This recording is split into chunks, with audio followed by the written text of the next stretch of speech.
a lo largo de la pared o placa. Este es en el centro de la placa. Y por consiguiente, ¿qué más necesitamos determinar? Pues la fracción de la transferencia de calor para el tiempo que me estén dando. ¿Cómo se va a hacer? Se ocupa esta ecuación que ustedes están viendo aquí, que es el calor que me representa esa fracción con respecto del calor máximo que se puede tener, ahorita todavía no he dicho quién es, toda esa relación Q del valor, vuelvo a insistir, Q es la fracción de calor que yo quiero determinar, que no conozco, comparada con el calor máximo que sí voy a poder saber, voy a poder determinar y debo de determinar previamente. Esta relación es igual a 1 menos teta evaluado en cero, que quiere decir que esto que yo tengo aquí, por lo que acabo de explicar, es ¿quién? Esto que está aquí es todo esto que yo tengo acá, ¿correcto? Esto que está aquí es todo esto que está aquí. Pude haber escrito todo esto que está aquí, pero pues se vería más denso.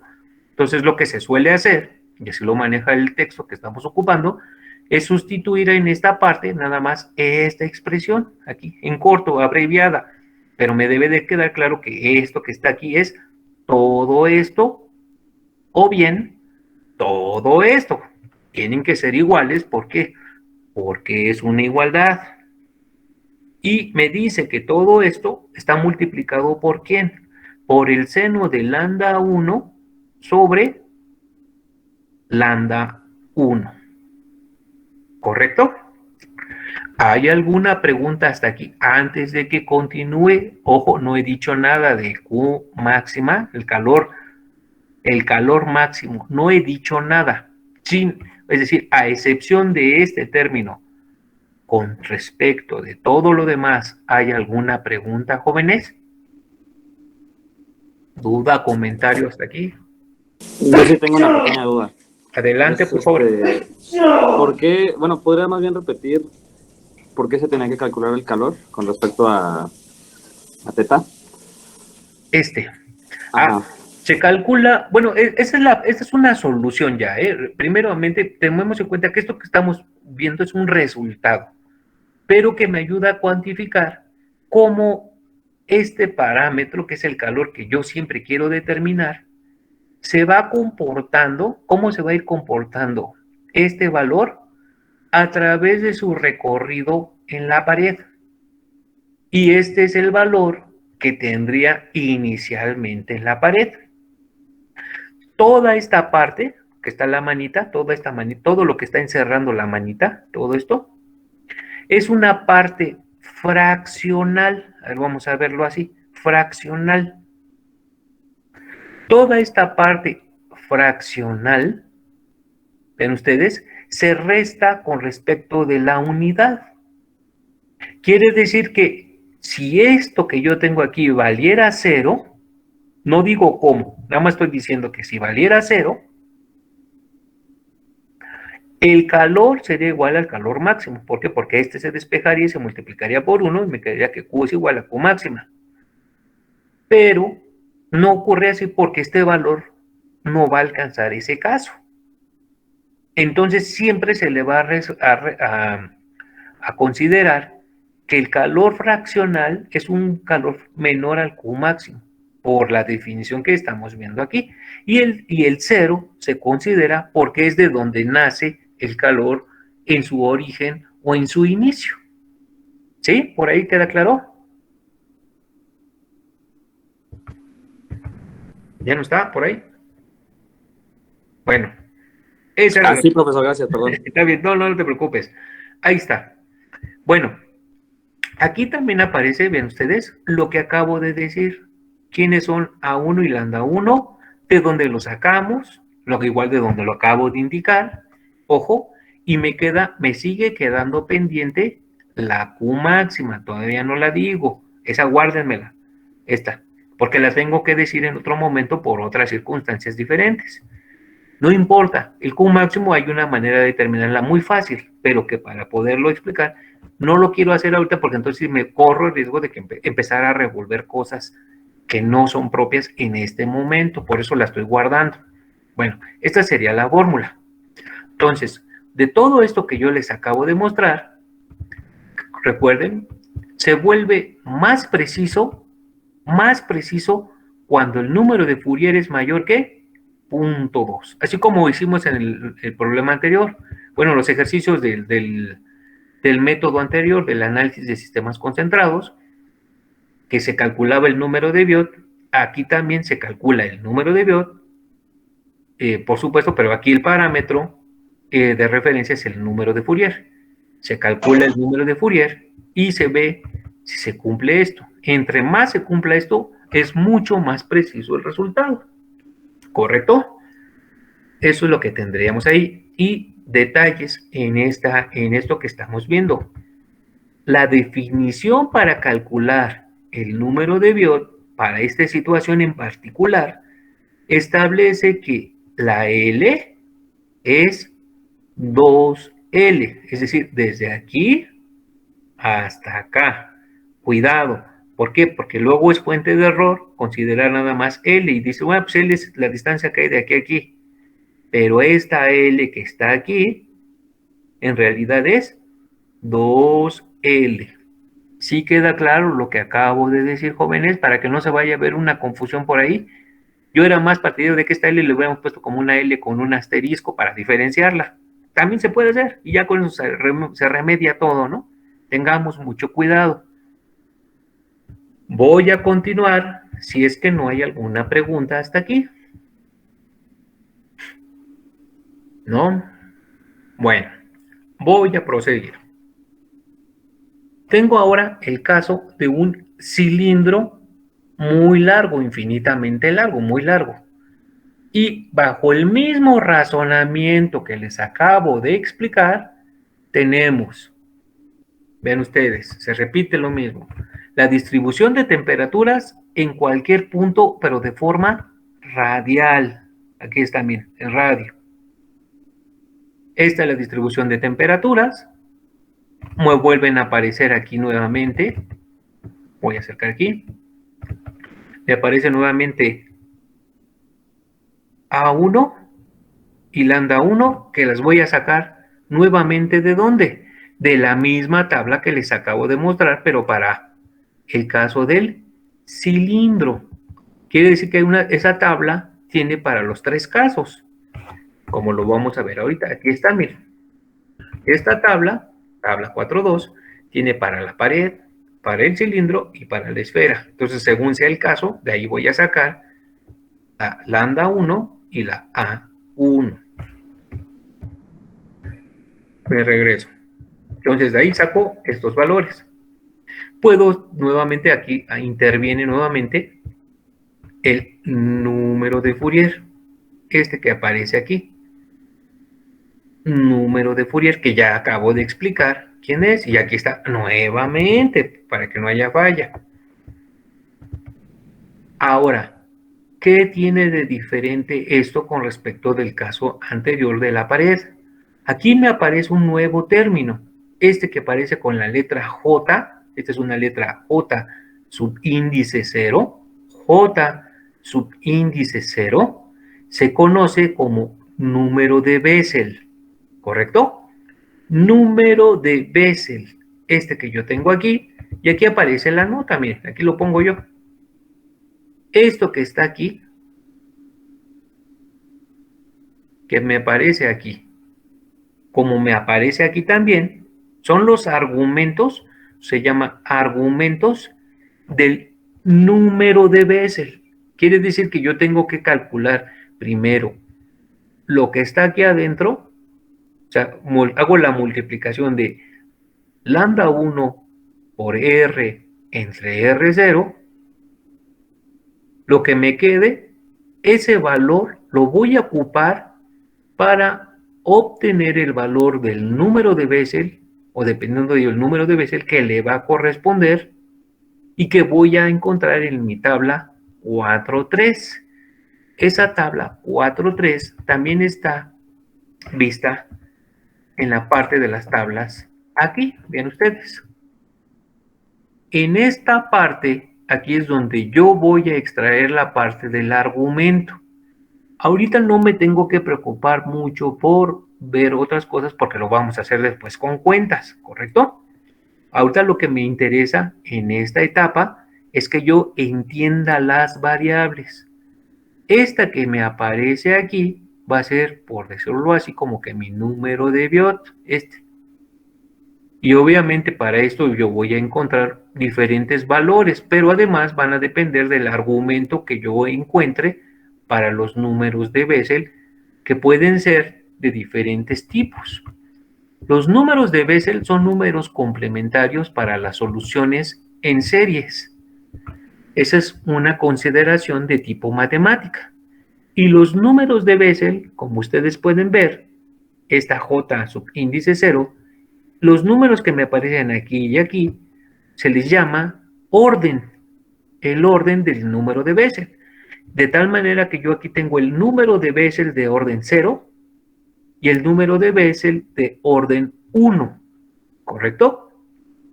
Para esto, vuelvo a insistir, sí ya necesito verlo un poquito más con los números, con cuentas, para que me quede más claro, porque no es tan fácil de repente si no lo veo con los números. ¿Por qué? Porque a lo mejor se pueden confundir un poquitín.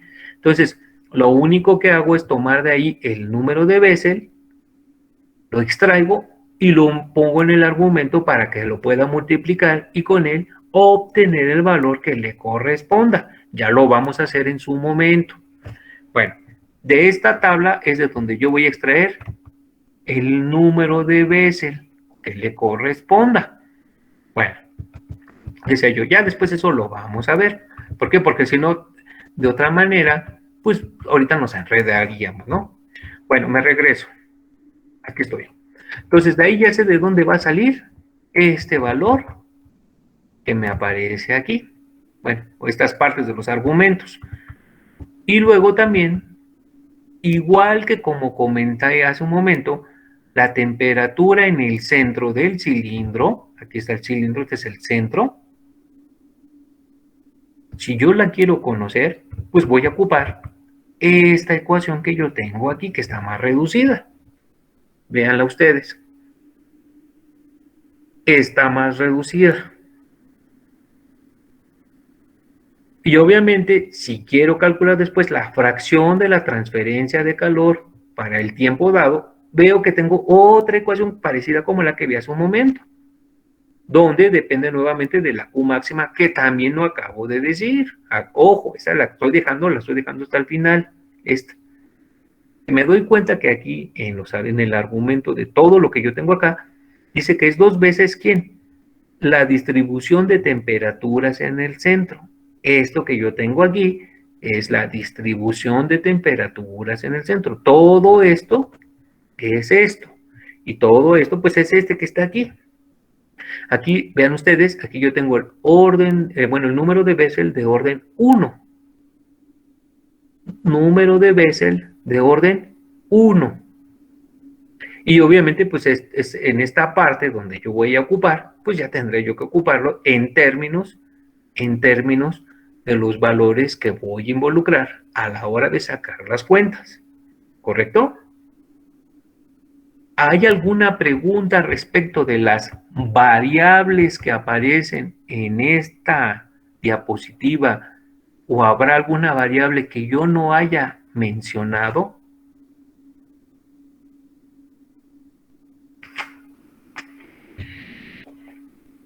¿No? Lo estamos haciendo en cámara lenta, ¿correcto? ¿Por qué? Porque después ya no se va a poder echarnos para atrás, ya no nos vamos a poder regresar otra vez a explicarlo. Por ese motivo, lo estoy haciendo así muy pausadamente. Antes de que le siga, ¿sí me escuchan correctamente o ya me desconecté? No, sí lo escuchamos, profesor. Bueno, gracias. Es que luego los oigo tan calladitos que digo, chino, pues ya no sé. Y luego me parece monólogo, ¿no? Y digo, bueno, espero yo que es eso. Bueno, ahí vamos. Ahí vamos. Aquí nuevamente aparece un descriptor de todas las variables que les acabo de mencionar. Ahí está. ¿Qué sigue a continuación? Pues el último caso, la esfera. En el caso de la esfera, vean ustedes, tengo la distribución de temperaturas en cualquier punto radial de la esfera. Ojo, se considera que fuera una esfera sólida.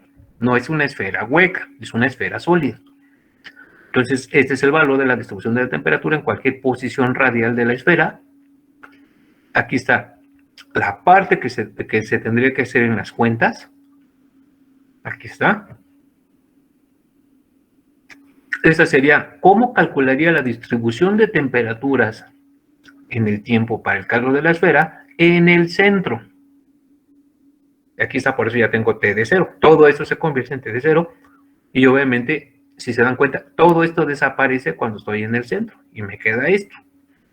Los parámetros que yo voy viendo aquí van cambiando. ¿Por qué? Porque el número que voy ocupando para calcular el número de Fourier, pues también lo va modificando. ¿Se ven ustedes? El número de Fourier aquí me dice que es la difusividad térmica por el tiempo entre el radio al cuadrado. Aquí fue radio al cuadrado. Me voy a regresar al caso del cilindro. También aquí es radio al cuadrado. ¿Cuál es el radio al cuadrado? Este que yo tengo aquí. Este es R0. Este que yo tengo aquí, R0. ¿Sale? Ahora, si yo lo quiero tener en otro punto en particular, pues es otra historia. ¿Sale? Tengamos en cuenta eso. Ya después lo vamos a ver. Ya con números. En el caso de la pared, ¿quién teníamos? L. Miren ustedes. El número de Fourier era L. En el caso del cilindro es R. En el caso de la esfera es R. ¿Cuál R? Desde aquí hasta acá. ¿Correcto? Entonces tengo distribución de temperaturas en cualquier punto, distribución de temperaturas en el centro y la forma de calcular la fracción de la transferencia de calor para el tiempo que me estén dando.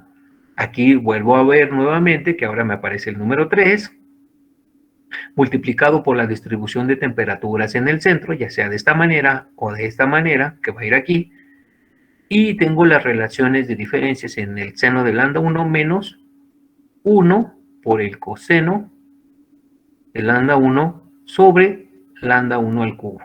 Y tengo esta manera. Y aquí tengo cómo se determina el número de Biot. HR0 entre K. Acá tengo R0 entre K. Y acá HL entre K, donde L habíamos dicho que era 2L. Voy a hacer algunas observaciones, pero estas observaciones van a ser después, si es que no hay preguntas respecto a este último caso, que es el caso de la esfera. Si se dan cuenta, se parece mucho a lo que ya vimos. ¿Habrá alguna pregunta, jóvenes? No, profesor. Muy bien. Cosas. Yo sí tengo una, profe. Adelante, por favor. ¿De qué depende el uso de el número de Fourier o el número de Bessel? El número de Bessel está incluido aquí. O sea, esa está implícita en la solución. Se debe de ocupar siempre.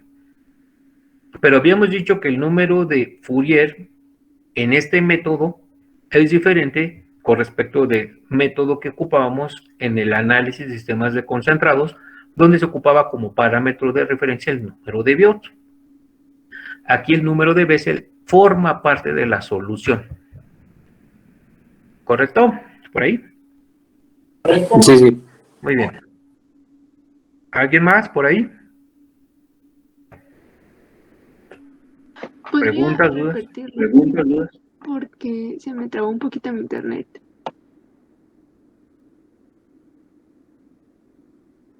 Bueno, yo quiero hacerles una serie de observaciones, jóvenes, o a lo mejor una muy importante sobre todo. Noten, por favor, cómo este método que estamos viendo, que es el del método de las ecuaciones explícitas, ya la vimos por qué se llama así. También se le conoce método analítico, también ya entendemos por qué. Yo normalmente le llamo método de las ecuaciones explícitas o también método de las ecuaciones aproximadas, porque esto que estamos obteniendo son aproximaciones, es una solución en serie, eso que nosotros estamos viendo. Este método me dice cómo debo de calcular el número de Biot, ¿correcto? Hay que tener mucho cuidado, por favor, para no confundir los dos métodos. ¿Cuál? El otro método que habíamos visto en la clase pasada, donde calculábamos ¿quién? Cuando ocupábamos el análisis de sistemas concentrados, porque aquí habíamos definido que el número de Biot se calculaba de esta manera. Ven ustedes. Aquí yo ocupaba una longitud característica. Y esa longitud característica era el volumen entre el área superficial. Ojo, esto se ocupa para este método. Esto no lo mezclo con lo otro. Lo otro me dice exactamente cómo lo debo de calcular. ¿Por qué lo digo? Porque aunque ustedes no me lo crean, después de que lo digo, todavía hay quien lo vuelve a hacer. Y eso no es lo más triste. Lo más triste es que lo hace el día del examen, ¿no? Y entonces, pues dice uno, bueno, pues ya tengo mi conciencia tranquila, ¿no? Porque lo dije hasta que me cansé. Tengamos mucho cuidado, por favor. Afortunadamente, yo me he dado cuenta que en el nivel de insistencia mía de estar explicando esto, pues cada vez se minimiza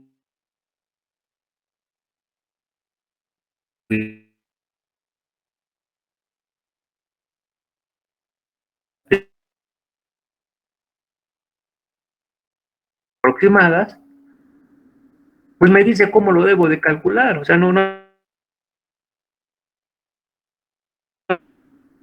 Entonces, yo estoy haciendo la aclaración, pues para que no se cometa ese error.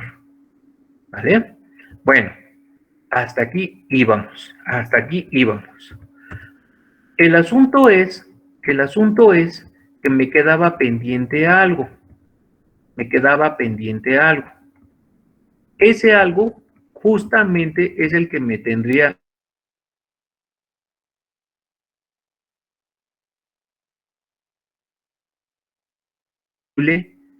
que se puede o se debe de tener. El calor máximo posible que yo debo de considerar, estaba yo tratando de encontrar explícitamente las ecuaciones para podérselas mostrar como tal. Pero este calor que yo tengo aquí, este calor máximo, que es el mismo en los tres casos, me va a considerar la masa, el calor específico, MC, delta de T, que es algo que ya conocíamos todos, por eso dije lo voy a guardar hasta el final. El calor máximo, entonces, que se va a tener, vuelvo a decir, es la masa por el calor específico por delta de T. Y el punto máximo, ahora sí, el punto máximo va a estar relacionado con la delta de T. ¿Cuál va a ser esa delta de T? Es la cuestión obligada. ¿Quién es esa delta de T? La delta de T va a ser aquella que me dé la diferencia de temperaturas más grande posible. ¿Correcto? Lo dejé hasta el final porque se trata de que lo entienda lo mejor que se pueda. Vean ustedes. Tengo Q máxima que es MC delta de T. M masa, calor específico es la C, y la delta de T son dos temperaturas. Una temperatura que me tiene que considerar o tiene que ser considerada como referencia y otra que es la temperatura que va a cambiar y que me va a decir cuál va a ser el valor de ese espectro más grande posible, cuando lo voy a tener presente.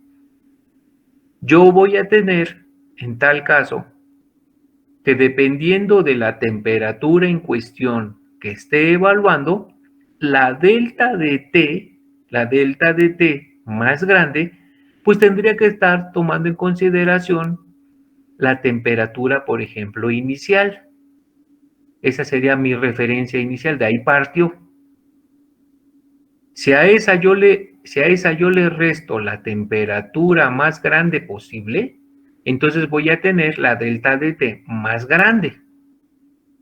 Si yo considero una temperatura intermedia que no es la temperatura inicial y considero la temperatura máxima posible, la delta de T se hace más pequeña y no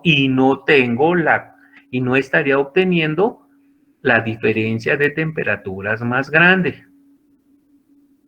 Esto que acabo yo de decir es claro, jóvenes. ¿Cómo lo vamos a ver con ejercicios? No se preocupen, ¿eh? Esto lo vamos a ver con ejercicios, pero yo lo que quería era que se entendiera. ¿Alguien tiene alguna duda con respecto de lo que acabo de decir?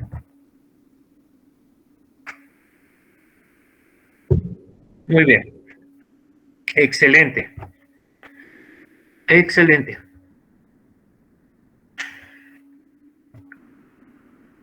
Lo que va a seguir de todo esto, ahorita, por ejemplo, lo que hicimos fue conocer las ecuaciones. Ahora lo que vamos a hacer es cómo las ocupamos para resolver problemas. ¿Sale? ¿Cómo hacemos para ocupar esas ecuaciones para resolver problemas? Nos vamos a dar cuenta que es una cuestión bastante sencilla y fácil si entendimos las variables. Si ya las entendimos, ya no va a haber problema. El problema será que no las haya entendido. Ahí sí va a haber problema porque entonces las voy a estar revolviendo. Por esa razón, decía yo, siempre trato de explicar esta parte muy lentamente. Bueno, ojo, queda pendiente cómo hacemos para ya empezar a hacer las cuentas. ¿Sale? ¿Por qué? Porque paralelamente con esto que acabo yo de decir, también existe otro método que se llama el método de las gráficas, o método gráfico también, o también conocido como gráficas de Heisler. Este es un método que por su naturaleza es un método impreciso, o sea, se permite ocupar para cuestiones donde se quiere obtener una solución rápida. Pero, dado que hay que leer en gráficas, en figuras o tablas, bueno, no tablas, son gráficas específicamente, puras gráficas, se pueden generar errores de apreciación en los números que están contenidas en ellas. Por esa razón, este método pues se le considera como un método de utilidad práctica cuando se quiere encontrar una solución rápida. Cuando no se busca, cuando no se quiere encontrar una solución tan precisa, este método gráfico es el método que se va a ocupar o que se puede ocupar para obtener un resultado rápido, no preciso. Lo voy a explicar a continuación. Todo lo que acabo yo de decir, está comprendido en esta parte, no la leo, no la estoy leyendo porque pues no tiene sentido que la esté leyendo, mejor se los explico. Bueno, vean ustedes, por favor, con mucho detenimiento, esta primera gráfica.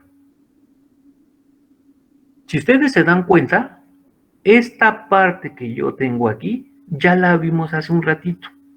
Estamos ahorita en una placa plana de espesor 2L. Aquí está su dibujito, miren. Aquí está la figurita y su dibujito. placa plana con espesor 2L. Esto que yo tengo aquí es la distribución de temperaturas medidas en dónde, jóvenes. Esta. Este me dice en dónde. Aquí está. ¿En dónde lo estaría midiendo? En el centro, ¿no? En el centro. Entonces esta me sirve, esta gráfica me va a servir cuando yo quiera encontrar una distribución de temperatura donde los parámetros están referidos respecto del centro. Aquí está. ¿Correcto? Luego, todos los valores que yo tengo en el eje Y corresponden a la distribución de temperaturas para esta terminología. En el eje X, que tengo acá, tengo el número de Fourier. Vean ustedes, aquí está. Número de Fourier, me pongo acá para que se pueda ver mejor. Número de Fourier, aquí está. Corresponde al eje X. Aquí está. Y cada una de las líneas que yo veo ahí en color rosado, como o violeta, ¿verdad? Estas líneas corresponden al inverso del número de Biot. Es decir, se calcula el número de Biot, se saca la inversa de ese número de Biot y se obtiene un valor que corresponde a cada una de estas líneas. Vamos a irnos dando cuenta dónde empiezan los problemas. Ven ustedes. Si yo obtengo un número de Biot tal que al sacar su inversa, me diera un valor de 55, me doy cuenta claramente que no la tengo trazada. O sea, no tengo una línea para 55. Tengo una línea para ¿quién? Para 50. Pero no tengo una línea para 55. ¿Cuál es la tentación? Ah, pues la trazo entre 50 y 60. ¿En dónde la pongo? ¿Qué dice alguien? Pues la pongo a la mitad. Mi pregunta es, si yo trazo una línea de 55 entre 50 y 60 y la pongo a la mitad, ¿es correcto que yo haga el trazo o tendría una presión? La idea es que me vaya dando cuenta cómo voy metiendo errores. Si yo la trazo a la mitad, ¿será correcto, jóvenes? ¿Qué me dicen? Pues yo creo que no. ¿Por qué? Pues porque podemos ver que la mitad de cada una de esas líneas no siempre es igual. Entonces, en este caso, pues tampoco sería igual tenerlo como a la mitad, directamente a la mitad, pues. Claro, tiene un comportamiento de carácter logarítmico. Ya estamos metiendo un error. Decimos, bueno, está bien. Ojo, ya llevamos un error. Ojo, llevamos un error. Luego me voy para acá. En el eje de las X. Calculo mi número de Fourier.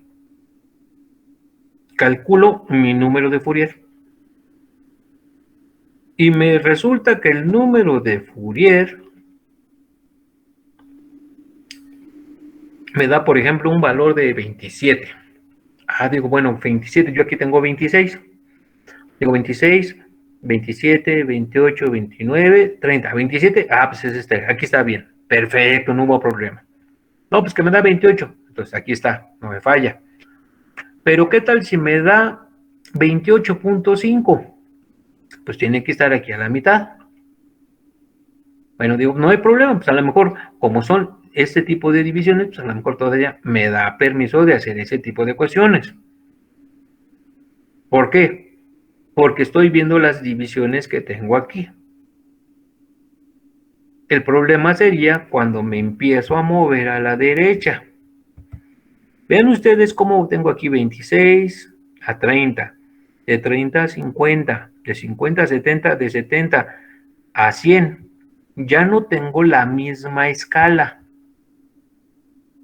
Ya voy a meter otro error cuando tenga que meter el valor correspondiente en su caso. Por ejemplo, miren ustedes, Aquí tengo 70 y aquí tengo 100.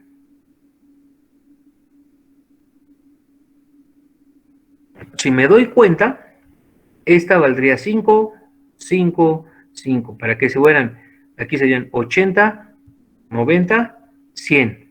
Aquí tendría ¿cuánto? 110 y aquí tendría 120. Y aquí tendría 130, 140,